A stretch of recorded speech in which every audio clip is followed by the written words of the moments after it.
오늘 로마서에 대한 이야기들을 좀 해볼까 합니다.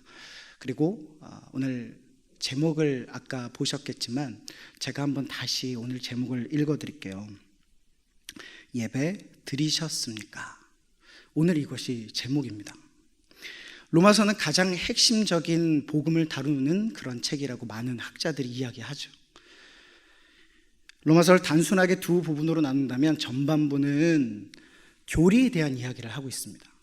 그리고 후반부는 그 교리를 실질적으로 어떻게 살아가야 할 것인가 라는 실제적인 강령으로 이루어지고 있죠. 오랫동안 로마서는 교리서로 읽혔어요.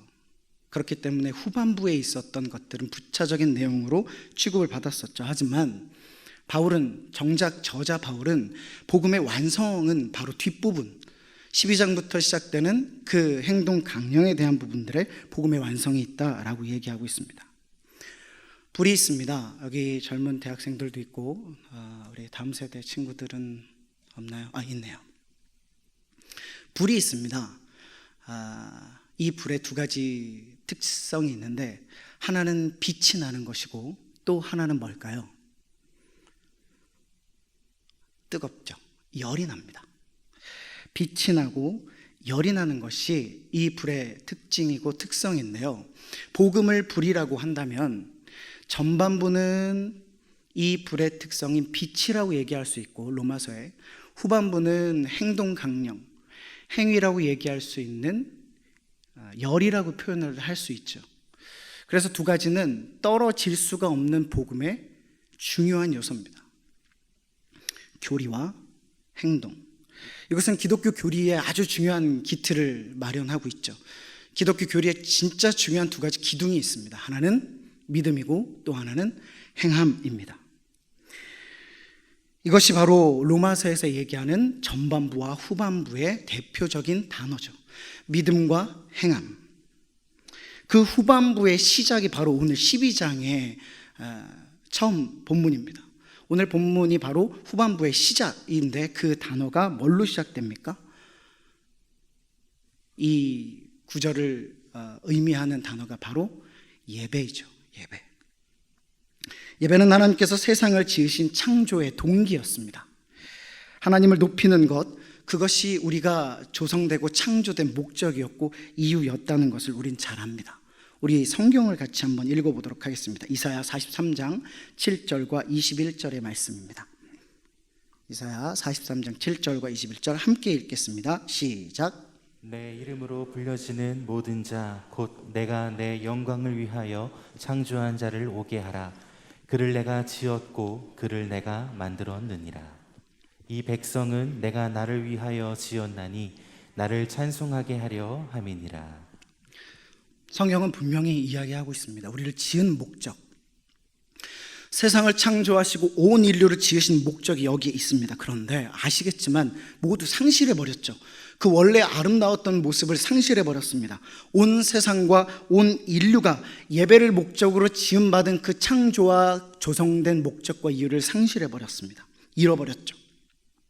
하지만 우리가 성경을 통해서 또 잘 알고 있는 바대로 그렇게 불의한 우리를 의롭다 칭하셔서 하나님의 자녀 삼아 주셨고 예수 그리스도를 통해서 하나님께 나올 수 있는 길을 만들어 주셨는데 무엇으로 만들어 주셨냐면 은혜로 만들어 주셨죠.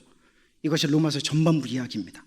하지만 그렇게 새로운 존재가 됐지만 가만히 있는다고 자동적으로 우리가 성화되어지진 않죠. 거룩해지진 않습니다. 그래서 제시한 성화의 내용과 과정, 그것이 로마서의 후반부이며 그 시작의 단어가 예배라는 거죠. 예배는 우리가 창조된 목적이라고 말씀드렸습니다. 태어난 이유가 그렇습니다.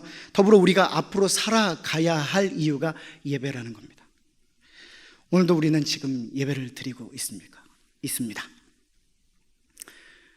예배를 잘 드리고 계십니까?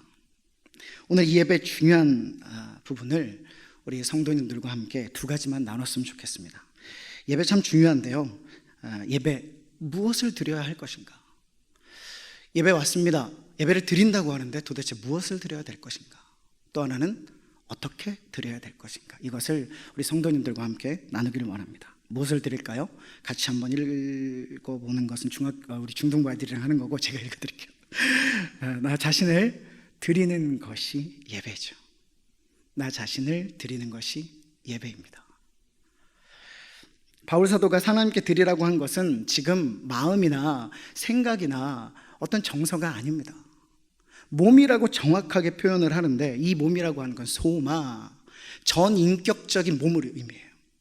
머리부터 발끝까지 나라는 존재의 모든 것들 전 존재가 바로 소마, 이 몸을 드리는 것입니다. 그래서 예배를 준비하는 것도 중요하고요. 예배 나오는 우리 몸도 중요하고요. 그래서 여러분들 깨끗하게 씻고, 저도 이제 집에 가서 샤워하고 머리 빗고, 머리도 오늘 벌초 좀 했습니다. 미용실에 가서. 그래서 깨끗하게 정리하고 와서 깨끗한 옷을 입고 정결하게 나오는 거죠. 이게 이 소마 안에 들어가는 중요한 본능이에요. 중요한 단어의 표현입니다. 대충 하고 올 수 없어요. 하나님은 중심을 보시니까 그렇지 않습니다. 그동안 들으셨던 구약 제사를 한번 떠올려 보시겠어요? 우리 몸을 드린다라고 했을 때 이것이 이제 제사랑 연결이 되는 건데, 구약 제사는 어떤 제사를 드렸을까요? 양을 끌고 오고 염소를 끌고 와서 그 머리에 안수를 하죠. 안수를 한 이후에 그 제물을 내장을 가르고 각을 떠서 팔다리를 다 부러뜨리고 잘라서 그 제단 위에 올려서 불에 태워 향기로 드리는 거죠. 구약에서 나타나는 이 제사의 제물은 죽은 제물입니다. 제물이 죽어있는 제사죠. 그런데 지금 사도 바울이 이야기하고 있는, 지금 말하고 있는 제물은 어떤 제물입니까? 산 제물이에요. 제물이 살아있다는 것은 말에 모순이 있어요. 그죠? 불에 태워서 내장을 가르고 각을 떠서 올려가지고 불에 태우는데 살아있다? 말에 모순이 있습니다. 이 말의 의미를 잘 새겨보셔야 됩니다. 무슨 말이냐면, 의지가 없이 죽임을 당하여 제단 위에 올라가는 것이 아니라, 구약의 제사는 그랬죠. 의지가 없이 끌고 와서 죽임을 당한 후에 올라갔습니다. 그런데 지금 사도 바울이 이야기하는 산 제물은 뭐냐면, 의지를 가지고 제단 위에 올라가라는 거예요. 살아있으니까 네가 올라가라는 겁니다. 살아있으니까 너가 가진 것 전 존재를 가지고 죽음의 제단 위로 올라가라는 거죠. 자발적 죽음을 의미합니다. 예수님 떠오르시죠? 예수님 떠올라야 돼요. 자발적 죽음, 스스로 그 제단 위로 올라가신 우리 예수님을 떠올릴 수 있어야 되는 거죠. 그게 예배라는 것입니다.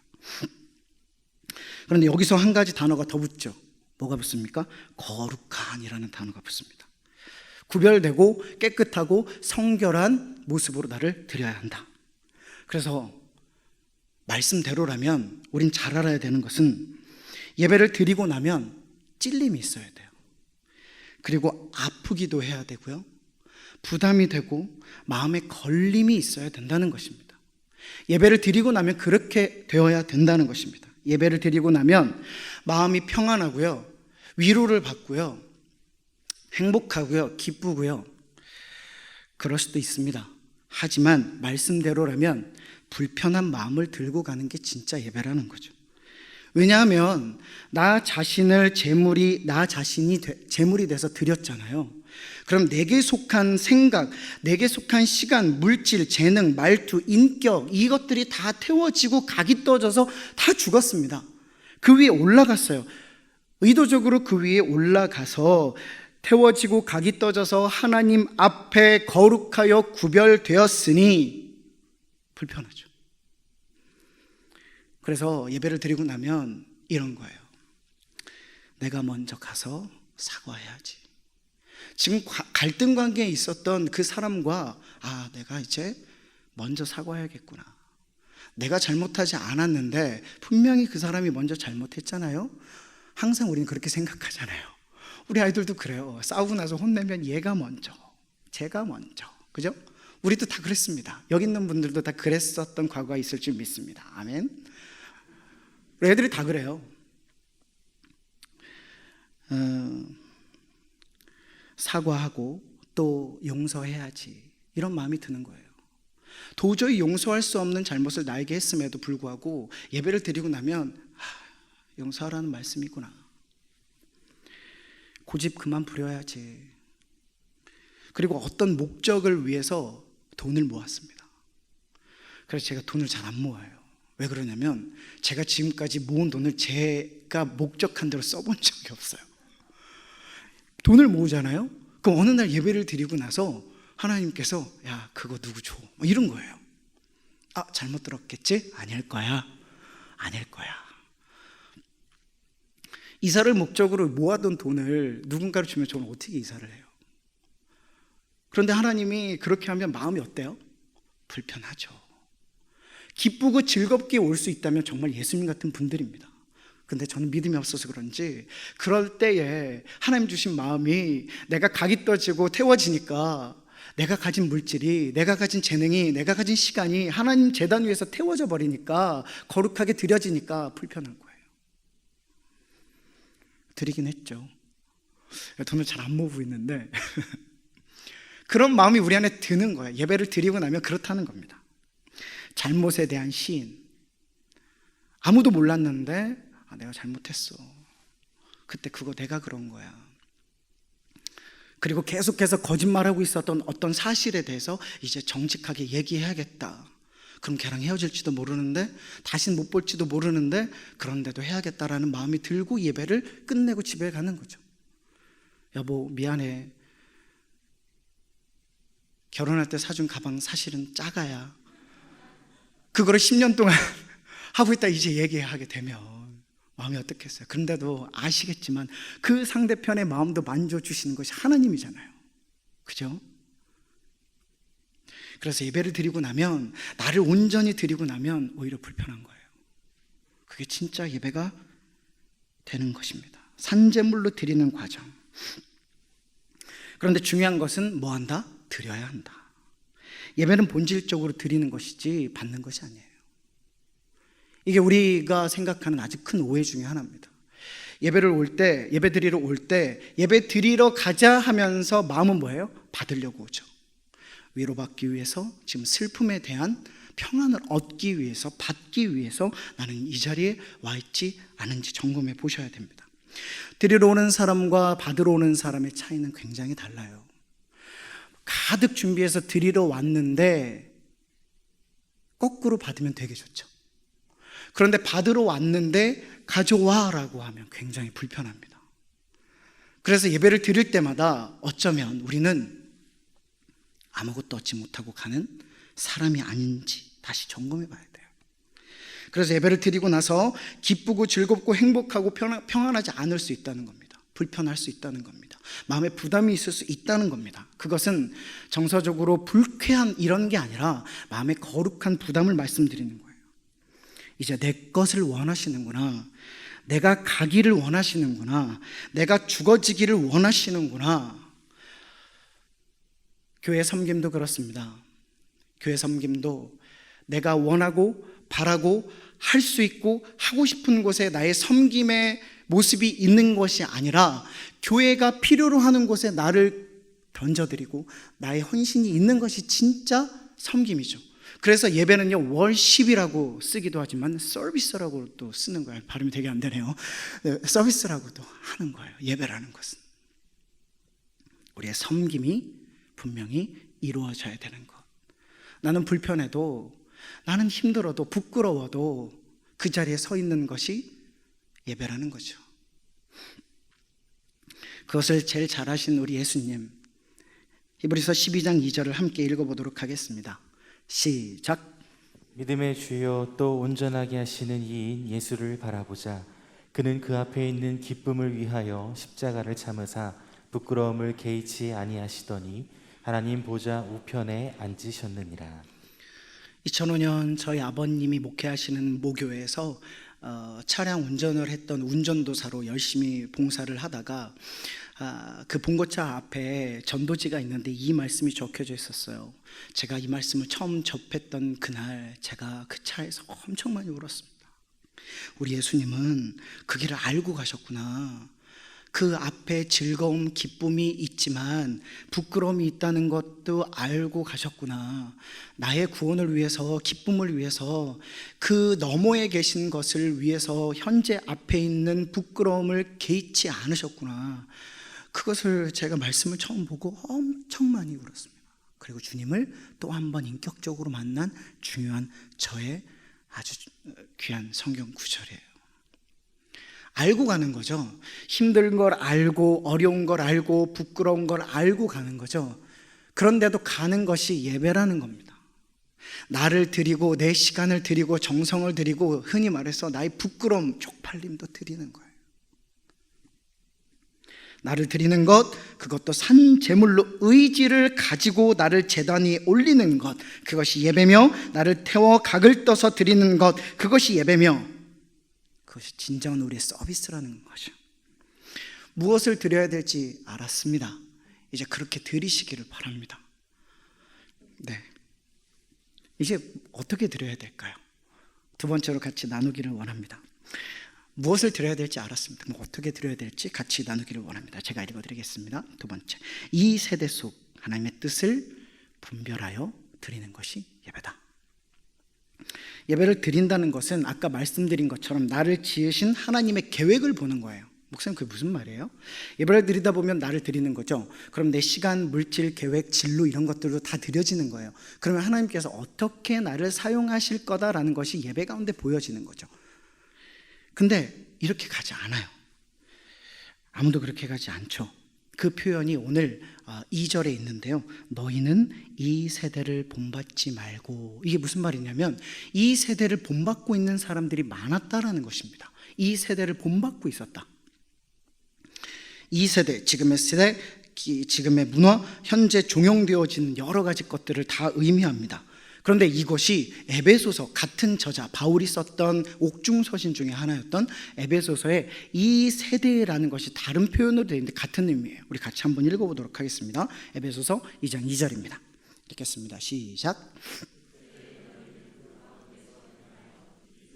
풍조를 따르고 공중의 권세 잡은 자를 따랐으니 곧 지금 불순종의 아들들 가운데서 역사하는 영이라. 감사합니다. 이 세상 풍조가 이 세대와 같은 말입니다. 뭐죠? 공중의 권세를 잡은 자, 불순종의 아들들로 하나님과 멀어지고 갈라지게 만드는 사탄을 가리켜 이 세대라고 이야기합니다. 그런데 좀 재미있는 표현인데요. 이 세대라고 하는 영어 표현이 이렇게 돼 있습니다. 한번 보여주실 수 있을까요? 굉장히 갑자기 현기증이 나시죠? 네, 앞에 거는 읽지 않을게요. 따로 표시된 색깔만 우리 다 같이 한번 읽어보도록 하겠습니다. 시작. Yeah, oh yeah, a pattern of this world. 괜찮나요? 이 세상 가운데 현재 우리가 사는 세상에 어떤 게 있다고요? 패턴이 있습니다. 패턴. 그 패턴이 뭐라고요? 권세를 잡은 자, 사단을 뜻합니다. 이 패턴이 우리 안에 있습니다. 이 시대에 살아가는 곳에 패턴이 있는데 풍조라고도 하고 유행이라고도 하고 문화라고도 할 수 있습니다. 대부분 사람들이 가고 대부분 사람들이 하기 때문에 크게 잘못되었다라고 생각하지 못할 만큼 자연스럽게 들어와 있는 풍조, 그런 패턴이 우리 안에 있다라는 거죠. 그때도 있었고 지금도 있고 앞으로도 있을 것이다. 근데 이것에 동화되고 녹아들고 함께하지 말고 본받지 말아라. 당시에도 있었고 지금도 있고 앞으로도 있을 사람들이다. 페이스북 많이 하시죠? 전 세계 인구 중에 23억이 한답니다. 노인들과 아이들 빼면 핸드폰 가진 대부분의 사람들은 페이스북을 다 한다는 의미인데요. 저는 페이스북의 엔지니어, 구글의 엔지니어였었던 그 페이스북의 좋아요 버튼을 만들었었던 사람인데요. 저스틴 로젠스타인이라는 사람이었습니다. 이 사람이 이제 구글과 이제 엔지니어 페이스북에 있다가 나왔어요. 근데 페이스북이 얼마나 잘못된 곳인지를 이제 좀 많이 얘기한 글 중에 하나였는데 이 사람이 얘기를 합니다. 페이스북에 보면 뉴스피드라는 게 있잖아요. 그 뉴스피드를 보면 우리가 선별해서 선택한 건 아니지만 결과적으로 우리가 선택해서 받은 것과 같은 그런 빅데이터가 있다는 거죠. 영상, 글 이런 것들이 항상 우리가 어떤 관심사에 의해서 선택했고 클릭했고 잠깐 보았던 쇼핑을 넘기면서 봤던 것들을 빅데이터화해서 글들도 그림도 영상도 우리가 좋아할 만한 것들, 관심사의 것들을 다 몰아서 올려주는 거예요. 그냥 무작위로 올려주는 것이 아니라 우리의 빅데이터를 이용해서 그렇게 올려준다는 겁니다. 그래서 보수와 진보로 나눠지는데 이 사람들을 극단적으로 만드는 것이 페이스북이다. 이 사람들에게는 계속 이 글만 보여주고 그 영상들 보여주고, 이 사람들에게는 반대쪽에 있는 영상만 보여주고 글을 보여주는 거예요. 그리고 보여주기 때문에 보는 것도 있지만 재밌으니까 계속 보는 거죠. 그리고 이런 생각을 갖게 하는 거죠. 아, 내 생각이 틀리지 않았구나. 이게 괜찮은 거구나. 이게 자연스러운 거구나. 이건 뭐 나쁜 게 아니구나 라는 것을 심어준다는 겁니다. 지금 여러분들이 그런 풍조 속에 있습니다. 뭐 비단 페이스북만이 아니죠. 10년 정도 된 통계인데요. 좀 오래된 거지만 제가 최근에 뭐 조사하고 싶지도 않고 조사할 필요도 없는 건데요. 우리나라 남자들이 전 세계적으로 2위를 한 게 있습니다. 은메달을 땄어요. 뭔지 아십니까? 전 세계적으로 가장 바람을 많이 피운 나라 중에 2등을 했어요. 굉장하죠. 1등한 나라가 있어서 감사해요. 음란인 거죠. 음란. 지나가다가 저도 그런데요, 날씬하고 짧은 치마를 입고 너무 이쁜 우리 누님을 보면, 제가 보려고 본 게 아니라 이렇게 지나가다가 딱 보면 어떻게 되나요, 남자분들은? 이건 제가 믿음이 없어서 그런 게 아니고 하나님 그렇게 지으셨어요. 이렇게 딱 보면 근데 어떻게 하죠? 보고 다시 금방 돌리죠. 근데 여기서 음란이 이제 판가름 납니다. 돌렸는데 다시 보면 음란이죠. 그럼 어떻게 해야 될까요? 어떻게 해야 돼요? 딱 보고 이렇게 하고 안 보는 게 아니라 처음에 딱 보면 계속 보면 되죠.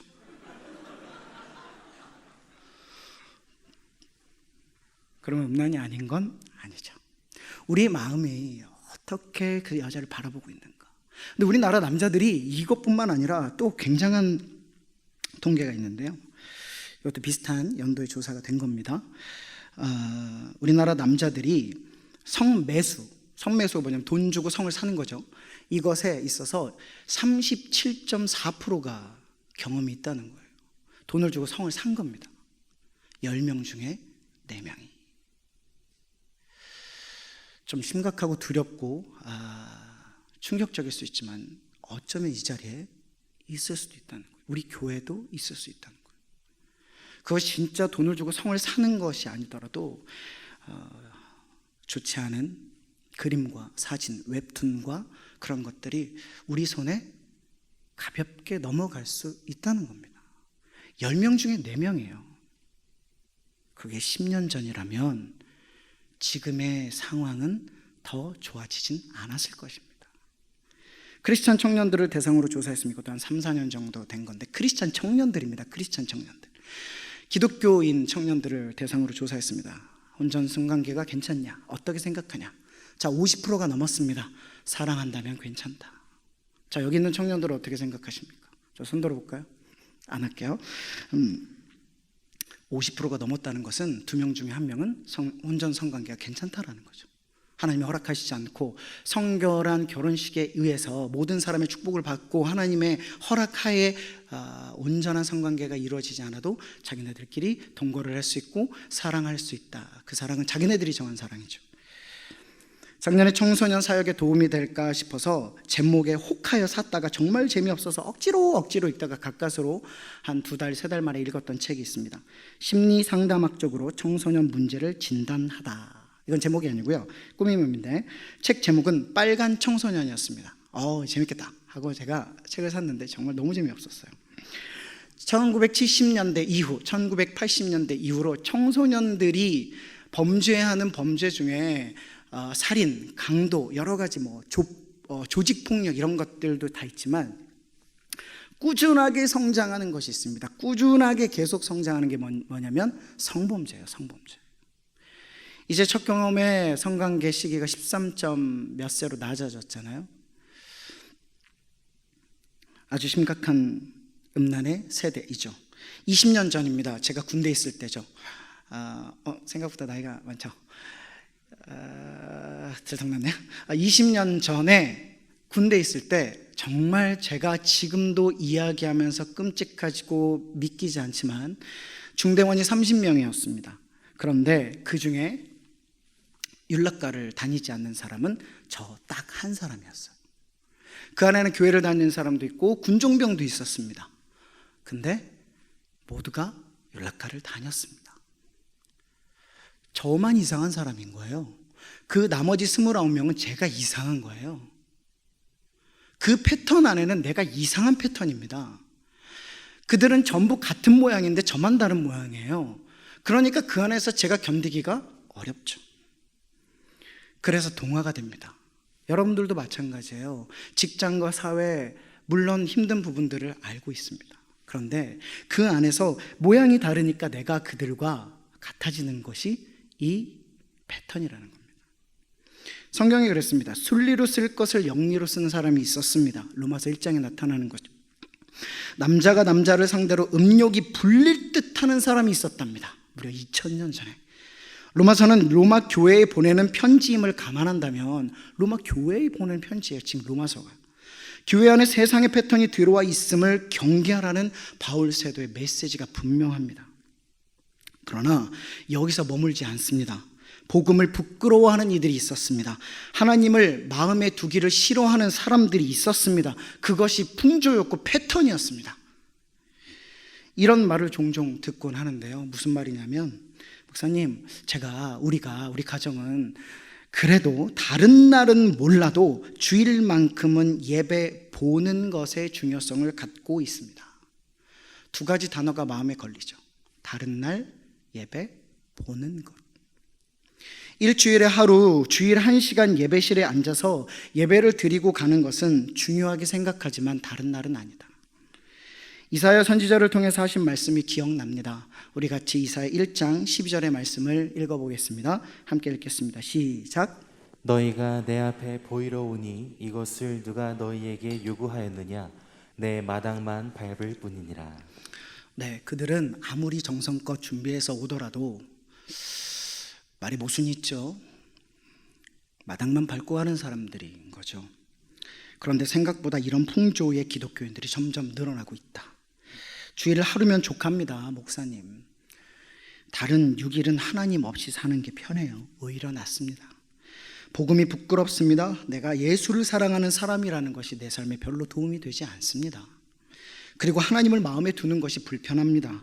걸림돌이 됩니다. 이런 삶을 안고 이 세대를 본받고 동화된 상태로 드리는 예배는 예배가 아닌 거죠. 예배로 드릴 수가 없는 겁니다. 왜냐하면 자기를 감추어야 되거든요. 그렇게 일주일을 사는 내 모습이, 군대에서 제가 만약에 그들과 동화됐다면 저는 교회에 갈 때 제 모습을 숨기고 가야 돼요. 사람들은 모르지만 하나님께는 숨기고 가야 돼요. 제가 깨끗한 척. 내가 아닌 모습으로 앉아있는데 어떻게 나를 드리냐 이 말이죠. 내가 아닌 모습으로 그 예배 자리에 앉아있는데 일주일의 삶은 하나님 없이, 하나님 계시는 게 불편해서 하나님을 마음에 두는 것이 불편하고 복음을 부끄러워하면서 살다가 주일날 와서 예배 드리는 내 모습은 내 모습이 아닌 거예요. 하나님 앞에 가까이 갈 수 있는 내 모습이 아니니, 제가 처음에 말씀드린 대로 나 자신을 드릴 수 없는 예배라면, 제물이 드려지지 않는 예배라면 하나님 받으실 만한 예배가 아닌 거죠. 이 세대를 본받지 않기를 축복합니다. 그리고 우리는 하나님의 온전하신 뜻을 분별하기 위해서 이 다음 단계가 필요해요. 색깔이 다른 부분을 조금 더 새기며 읽으셨으면 좋겠습니다. 같이 한번 읽겠습니다. 시작. 너희는 이 세대를 본받지 말고 오직 마음을 새롭게 함으로 변화를 받아 하나님의 선하시고 기뻐하시고 온전하신 뜻이 무엇인지 분별하도록 하라. 아멘. 이 세대를 본받지 않아 새로워진 마음을 가졌습니다. 이제 마음의 변화가 필요한데요. 이것은 누가 하시죠? 전적인 성령에 의해서 되는 거예요. 전적인 예수 그리스도의 보혈로 되는 것입니다. 우리 성령께서 하시고 예수께서 하실 수밖에 없는 것, 나를 내어드릴 때 그 일들이 일어나서 뭐라고 돼 있죠? 변화를 받는다라고 돼 있죠. 변화를 한다가 아니라 변화를 이룬다라는 것이 아니라 변화를 받는다. 오늘 이 자리에 나오신 여러분들은 나 자신을 드릴 때 우리 하나님께서 우리의 삶 전체를 변화시킬 줄 믿습니다. 그것이 우리의 삶의 예배가 되는 거예요. 변화를 받는다 표현된 그것에 받아들여서 우리는 그렇게 될 것이고 앞으로 변화받아서 진정한 예배자로 하여금 하나님의 나라를 내가 있는 곳에서 이루어 드리는 사람이 될 것입니다. 아멘. 그 일을 위하여 우리 이미 구약의 선지자들이 예언이 되었었고 성경대로 처녀의 몸에서 나셨으며 가장 천한 목수의 아들로 태어나 30년 동안이나 그 천한 목수로 사셨습니다. 그리고 이제 내가 왕이고 공생애를 시작하시면서 이스라엘의 왕이라고 얘기해야 하는 공생애를 시작하는 그 시점에 누구를 초청하시죠? 이스라엘의 가장 천한 직업 3종 세트 중에 하나인 어부를 초청하시죠. 목자를 맞이하시죠. 그리고 자기는 목수입니다. 그런 예수님은 우리가 가난하고 힘든 것을 미리 경험하시고 아시기 위해서 그런 삶을 사셨어요. 그리고 십자가에서 돌아가시고 죽으시고 우리를 살리셨습니다. 다시금 정리해 볼까요? 우리 예수님이 날 위해서 우리를 위해서 제물이 돼서 그 제단 위에 자발적으로 올라가셔서 의지적으로 제단 위에 올라가셔서 산제물이 되셨으니 내가 오늘 예배드릴 수 있는 자격이 생긴 것입니다. 그래서 우리도 그 보좌 앞으로 나가야 돼요. 흠이 많고 점이 많고 냄새나고 더럽고 음란해도 그걸 내려놓고 본받지 않기로 다짐하고 이 자리에 나와 담대히 그 보좌 앞으로 나가는 거예요. 우리 같이 성경을 읽어보겠습니다. 히브리서 4장 16절입니다. 같이 읽겠습니다. 시작. 그러므로 우리는 긍휼하심을 받고 때를 따라 돕는 은혜를 얻기 위하여 은혜의 보좌 앞에 담대히 나아갈 것이니라. 아멘. 그 은혜를 받아야죠. 우리 그거 없으면 살 수 없잖아요. 복음.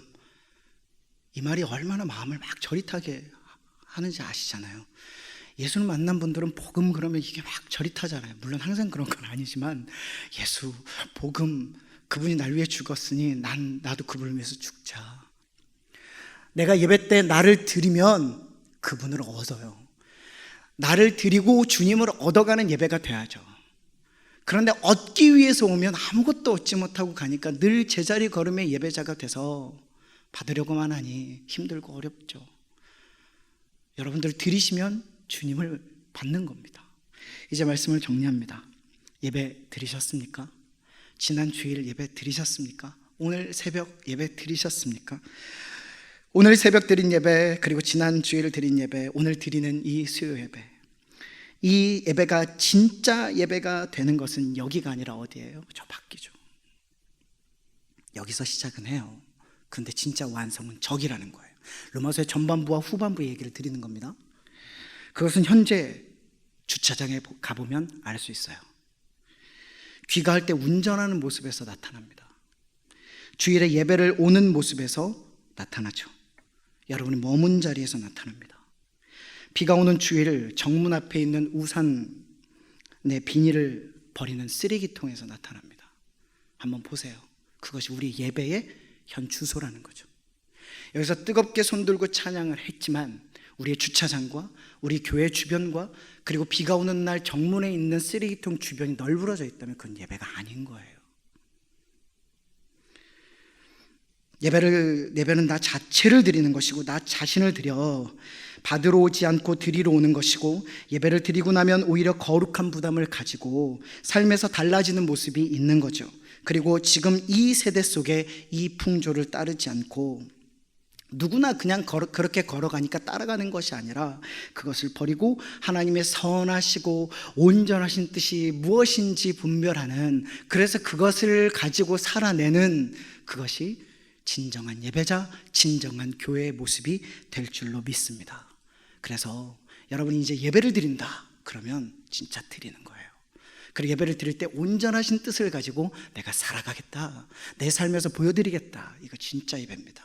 그래서 이제 여기서 드린 예배는 시작이지만 이제 여기서 끝나고 집으로 돌아가실 때, 그리고 다음 주일이 혹은 내일 새벽이 되기 전까지의 우리의 삶은 진정한 예배의 완성이 되는 겁니다. 그렇게 완성된 예배로 늘 하나님께 거룩한 예배자, 예배 드리셨습니까? 서로 물어볼 때 아멘, 어렸지만 드렸어요, 진짜 힘들었지만 드렸어요. 그렇게 하나님을 높이고 하나님께 예배자로 제대로 서는 우리 늘 사랑의 모든 성도님들이 되시기를 주의 이름으로 축복합니다.